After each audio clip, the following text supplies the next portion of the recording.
بغیچوں میں گونجتی ہیں، میری آج کی رسالت میں 20 کے معصوم بچوں کی لاشوں کے نام، میرا آج کا جوش اور بلبلہ ان ماؤں کے نام جن کے جگر جاگ ہوئے، میرا آج کا غصہ حکمرانوں کے نام جو ایوانوں میں بیٹھ کر میرے غریب عوام کی قسمت کا سودا کرتے ہیں۔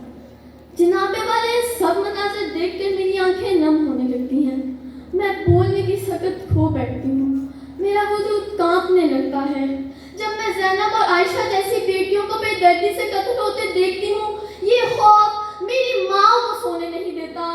کاش آج کوئی عمر فاروق آئے، کوئی خالد بن ولید آئے، کوئی محمد بن قاسم آئے جو میرے وطن کو اس خوف و ہراس کی فضا سے نکالے۔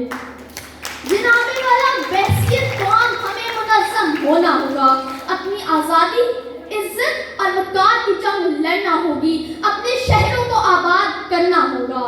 اس دعا کے ساتھ اپنی تقریر ختم کرتی ہوں۔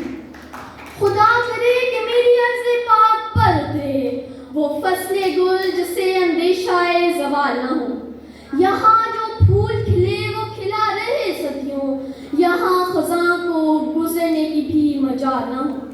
خدا کرے کہ میرے ایک بھی ہم وطن کے لیے حیات جرم نہ ہو، زندگی وبال نہ ہو۔